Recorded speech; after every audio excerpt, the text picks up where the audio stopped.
come destruction. In Santa Monica, more looting as criminals capitalise on the chaos.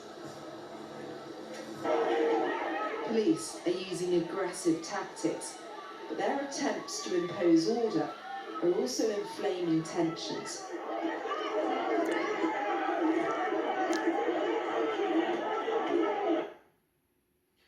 This is not the first time the country's deep divisions over race have ignited anger. The civil rights movement of the 50s and 60s was a struggle for African Americans to gain equal rights under the law. In the 1990s, riots stemmed from the acquittal of 4 white Los Angeles Police Department officers over the beating of black motorist Rodney King. And now, of course, in 2020, protesters on the streets of America saying they want to see charges laid against all 4 police officers involved in the death of Mr. Floyd. Joining me now to discuss where this all might lead and its impact, of course, on the upcoming presidential election is long-time analyst of US politics, Executive Director of the Centre for Independent Studies, Mr. Tom Switzer from Sydney.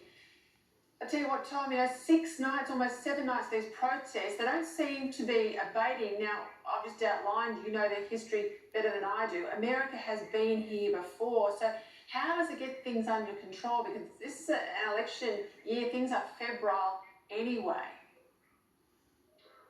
Well, I think you're right. I mean, this is the worst violence we've experienced in American cities since probably the mid to late 1960s. It was a string of what was called long, hot summers. The racial resentments attributed to various things such as the Vietnam War, the assassination of Martin Luther King, and as you mentioned, we had similar riots in the early 1990s in Los Angeles, South Central Los Angeles, and occasionally other cities have been ablaze in response to terrible incidents of police brutality. But I think by far this is the worst we've seen since the mid to late 1960s. I think clearly what's happening here is that the law, we're witnessing the failure of public authorities in these cities to fulfil their basic responsibility to protect citizens and property. And I think the protests by and large have generally been peaceful, but somehow they've morphed into this wanton destruction and looting and firebombing that everyone acknowledges, any sane person acknowledges, is completely unacceptable and unjustified, no matter what the provocation. How it ends, Peter, it's not altogether clear. Remember, this is first day of summer, it's early June, and if Fulton, Missouri is a case study, this was a case when riots took place after an unarmed teenager was killed. That took several months before it calmed down. And what makes this situation worse than previous riots is that we've got the coronavirus crisis, and that will create a lot of economic and social dislocation. And unfortunately now the main victims in America will be the poor and minority neighbourhoods. They're the ones that are going to go up in flames if this continues for the next 3 months.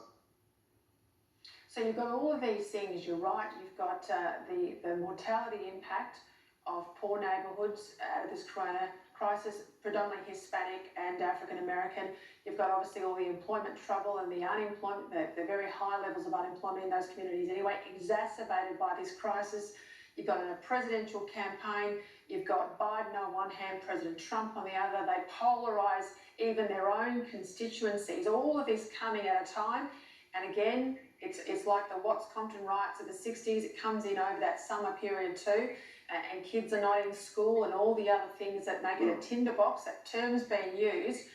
The President, I want to know, what's your assessment on how he has been going in dealing with this? We know there's been that war with Twitter. And Antifa, he calls them a radical left anarchist organisation. He wants to list them as a terrorist organisation. How much of these protests and the way in which they've morphed and have been highly organised? I've looked on social media and there's, a checklist of things people to do, turn off your phone so you can't be tracked by military software, etc. These are becoming more and more highly organised, and they're right across America. How much of these are a political response to the issue as opposed to a genuine protest against what happened to that man the other day? Well, I think that all the available evidence indicates that most of the protesters in these cities just want to see a long-time change enacted. and the police to cease with its brutality. But you're absolutely right, there are extremists, extreme left-wing anarchists known as Intifada, and they're out of line. But there are other groups on the far right too that are also aiding and abetting this. We saw just some footage there of the truck driver threatening to run over those protesters. That person presumably wasn't a member of the far left. So, look, this is a very deeply divided country, Peter. You've heard me say this before on your program. And I think in the Trump era, those divisions have become deeper. And the President of the United States, whose words could matter the most, should be trying to calm the nation and appeal for unity, not fantasising about how glorious it would be to witness bloodshed outside the White House, as he did in a tweet on Saturday night.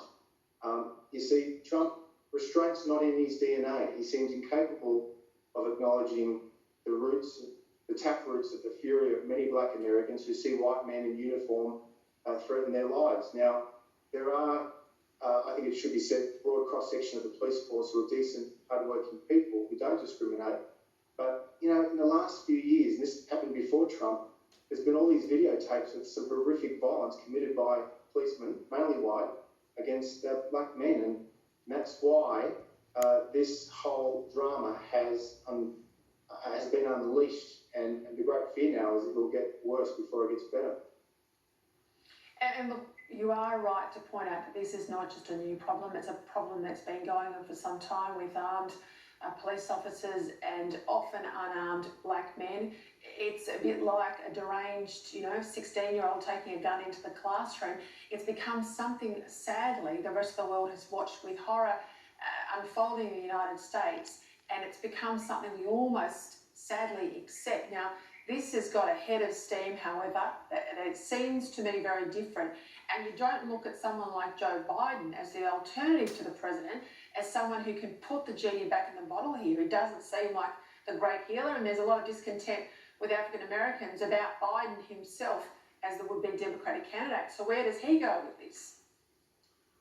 Look, I've mentioned elsewhere today that several years ago, Bob Gates, who was Secretary of Defense in both Democrat and Republican administrations as a former CIA director, he was asked when he released his memoirs 2014, what was the greatest national security threat that the United States faced? And he looked at the journalist and he said, there's 2 square miles between the Capitol building, which of course hosts the Congress, the legislature, and the White House, which of course hosts the president. He identified political polarisation, hyper-partisanship as the greatest threats to American national security. Now, he said that in 2014, 2 years before Donald Trump came on the scene. And I think it was bad then. It's actually got much worse since. Mind you, this polarisation is happening across the Western world, but I think it's particularly intense in the United States. And I think we're at a stage now, because of how divided the country is, it's not clear that any political leader, Democrat or Republican, is capable of rising above these festering hatreds and deep divisions that are gripping not just Washington, but the entire United States. So to answer your question, Joe Biden, seemingly decent guy, I don't think would be capable of bridging these divides. I don't know who knows the answer to these questions, Peter. It's pretty grim. It is grim, and I think it's very hard to see the totality of any election campaign even getting underway, the conferences with COVID anyway, let alone all this current strife. Tom Switzer, thanks very much for your time. Thanks, Peter.